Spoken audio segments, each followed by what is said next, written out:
Karena untuk harga terbaik yang saya analisa kemarin ya, Pi ini harus melewati di 1,9 dan harga terbaik untuk Pi di 2,2 dolar.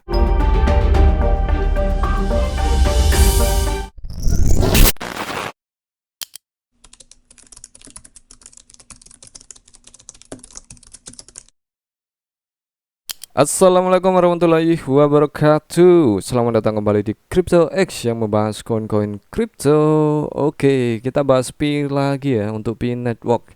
Untuk saat ini untuk Pi mengalami kenaikan untuk volume transaksinya dalam 24 jam terakhir mengalami kenaikan di 56,72% menjelang besok ya tanggal 14 hari terakhir untuk KYC dan migrasi ya. Kemudian kalau kita lihat untuk market cap-nya nambah di 1,10%. Untuk saat ini Pi memang mengalami koreksi minus di 42,87%. Itu di harga all time high-nya di 2,98 dolar ya. Dan kalau kita lihat memang untuk saat ini Bitcoin itu sudah mulai beranjak naik meskipun saat ini bisa dibilang sideways. Dan untuk dari Pi sendiri sebenarnya masih banyak permasalahan dan itu harus diselesaikan sebenarnya untuk dari Pi agar untuk mengundang atau membangkitkan kepercayaan lagi secara publik ya. Oke, untuk Pi sebelumnya di tanggal 1 sudah men-tweet ya bahwa batas untuk migrasi KYC dan mainnet untuk masa tenggang telah diperpanjang untuk berakhir terak untuk terakhir kalinya hingga pukul 8 waktu UTC pada tanggal 14 Maret, memberikan waktu untuk kesempatan tambahan setelah jaringan terbuka bagi pionir sejati memverifikasi saldo mereka dan bermigrasi ke mainnet. Nah, tanggal 14 Maret besoklah adalah tanggal terakhir untuk kalian yang KYC dan mainnet. Tapi masih ada permasalahan. Kalau kita lihat di tweet yang terbaru di tanggal 10 ya, ini banyak komen-komenan yang masih terkendala di KYC-nya.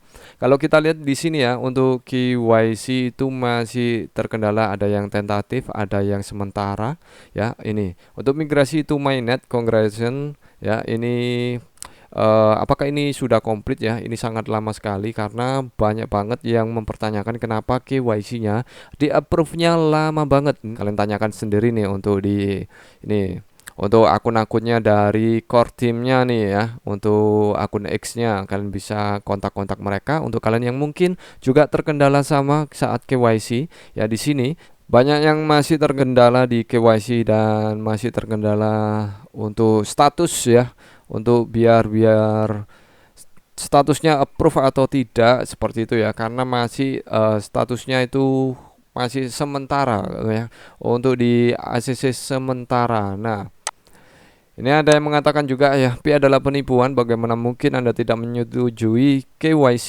bagi mereka yang berpartisipasi di tahap awal hanya karena mereka adalah paus di Pi, menunggu persetujuan selama lebih dari kurang lebih 3 tahun, sungguh tak terduga. Wow, ini termasuk ini ya, untuk pionir sejati yang mungkin daftarnya di 3 tahun, 4 tahun, 5 tahun yang lalu ya, bahkan sudah KYC tapi belum di approve. Ini luar biasa pokoknya. Dan ini ada juga yang men-tweet ya, wow, dia menunggu 243 hari lagi saat ini ya. Wow. Dan kalau kita lihat di sini juga masih banyak yang terkendala. Nah, kalau kita lihat bentar, kita lihat di sini. Halo Pak, KYC akun Pi saya belum selesai. Nomor ponsel, Gmail, Facebook sudah terverifikasi di akun Pi saya dan sudah menyelesaikan 32 penambangan, bahkan setelah itu slotnya belum masuk KYC. Tolong bantu saya. Nah, ini masih terkendala di KYC. Nah, ini harus diselesaikan oleh core team agar kepercayaan publik secara publik ini bisa lebih meningkat, karena secara di akun X ini bisa dibaca oleh siapapun ya. Dan untuk mereka yang ingin masuk ke Pi itu juga akan ragu jika KYC aja sangat lama untuk di approve-nya ya, di ACC-nya. Bahkan ada yang menunggu 4 tahun, 5 tahun, 3 tahun. Ada yang kemarin komen ya, saya KYC 4 tahun baru di ACC sekarang di tahun 2025. Wow, keren ya. Dan ya untuk dari Pi sendiri, untuk dengar-dengar ya bahwa untuk Pi itu menggunakan KYC pihak ketiga. Inilah yang kenapa saya ragu kenapa harus pihak ketiga ya. Dan kenapa Pi harus KYC, dia bukan exchange ya, bukan exchange menurut saya. Jika kalian biasanya membeli token-token lain, apakah harus KYC? Untuk menambang token-token lain, apakah harus KYC? Makanya saya nggak menambang Pi di akun aplikasinya, takutnya untuk dari data kita disalahgunakan oleh pihak ketiga, bukan Pi-nya tapi pihak ketiganya. Ini yang harus kalian waspadai ya. Dan untuk Pi saat ini kita lihat ya, untuk Pi kemarin saya sudah analisa, Pi itu menembus di harga 1,2 sekian ya, 1,2 sekian, dan itu sudah mencapai saat saya review kemarin ya, itu masih di harga di atas ini nih, di harga 1,6 1,7 ya, 1,6 1,7 saat saya review di video sebelumnya. Kalian bisa cek untuk di video ini ya. Nah, untuk saat ini Pi sudah menyentuh di 1,2 kemarin di tanggal 10 Maret ya, dan saat ini sudah kembali naik, beranjak naik menjelang KYC terakhir dan migrasi terakhir di tanggal 14. Ada apakah di tanggal 14 nanti apakah Pi bisa beranjak naik? Ya, ini yang perlu kalian tahu ketika kalian bisa migrasi dan kalian transfer untuk token kalian ke bursa ya, semakin menambahkan yang namanya supply dari Pi di bursa, itu bisa membuat harga Pi anjlok karena akan banyak yang menjual. Ketika sudah berhasil mentransfer ke bursa, mereka akan menjual. Bisa jadi untuk pioner sejati akan menghold, tapi kalian kalah untuk nantinya untuk dari paus, karena paus itu masuk. Karena yang menghold Pi itu bukan hanya kalian pioner, karena banyak paus ya. Sekali lagi ini sudah mulai ada paus ya. Paus sudah mulai masuk lagi. Ini paus ya sudah mulai masuk lagi. Paus akan melakukan trading di sini. Paus akan melakukan trading. Kenapa? Karena Pi ini sudah ada di bursa OKX, ada di Bitget, Maxi, Get.io, Lbank, Digifinex, Conway, Pionex, itu bisa untuk trading. Jadi makanya Paus akan men-share banyak dan menjual banyak. Itu sudah biasa di dunia market kripto seperti itu, dan market yang lainnya sama saja. Nah, untuk kalian ya, untuk kalian para pioner, ketika kalian mendapati harga Pi mencapai harga terbaik, jangan lupa untuk dijual. Karena untuk harga terbaik yang saya analisa kemarin ya, Pi ini harus melewati di 1,9, dan harga terbaik untuk Pi di 2,2 dolar. Seperti itu. Harga terbaik untuk Pi di 2,2 dolar agar Pi bisa beranjak lebih naik lagi. Untuk harga Pi nih, untuk di harga 2,2 dolar agar Pi bisa beranjak lebih naik lagi ya. Bisa beranjak lebih naik lagi. Jika Pi ya tidak mampu untuk melewati di 1,9 ataupun 2,2 nantinya untuk resistennya ya, itu Pi akan beranjak turun lebih dalam. Dan untuk kalian yang masih memegang Pi, coba komen di kolom komentarnya, lagi pegang Pi berapa banyak. Oke, untuk dari Watcher Guru ya, untuk Trump ini berpikir pasar akan melonjak ya.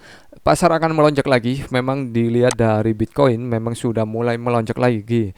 Sudah mulai melonjak lagi. Kemarin Bitcoin sempat menyentuh di 76.000 dan saat ini sudah di 82.000. Kemudian untuk dari FOMC nantinya ya, kemungkinan besar akan stabil ya, tidak naik atau tidak turun ya. Kita akan tunggu lagi.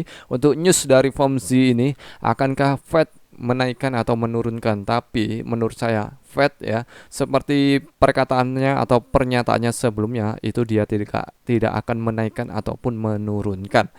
Oke, kemudian untuk dari Michael Saylor mengatakan bahwa untuk strategi Bitcoin Reserve merupakan strategi untuk supremasi digital AS di abad ke-21. Artinya memang untuk membuat ya, untuk semakin kuat lagi Amerika, dan akan membuat kepercayaan secara publik, secara global, negara-negara lain akan ikut menserok Bitcoin. Nah, untuk itulah Trump mengatakan, saya pikir pasar akan melonjak lagi. Untuk kalian yang belum serok-serok Bitcoin, mumpung harganya masih di bawah 100.000, kesempatan yang luar biasa untuk kalian, jangan melewatkan untuk menserok-serok Bitcoin. Tapi kalian harus tetap dior, gunakan uang dingin, dan pastikan kalian mengerti segala resikonya. Nah, untuk dari Jack Mallers juga mengatakan ya, mengklaim bahwa Amerika Serikat mendirikan cadangan strategi Bitcoin adalah momen penting dalam sejarah Amerika dan akan dilihat sebagai kembalinya sebagai titik balik dalam kebijakan ekonomi. Kemungkinan besar ekonomi Amerika akan beranjak naik ketika nanti Bitcoin akan naik. Ketika nanti negara-negara lain juga mulai men-share Bitcoin karena Amerika sudah save atau menyimpan Bitcoin ya dari hasil sitaan itu banyak lumayan. Dan ya jika ada negara yang lain lebih banyak nanti menserok dari Amerika, kemungkinan besar mereka akan profit atau lebih kuat nantinya. Oke, jangan lupa untuk share ke teman kalian jika video kali ini menarik dan bermanfaat untuk kalian. Jangan lupa untuk like, subscribe. Terima kasih dan bye-bye.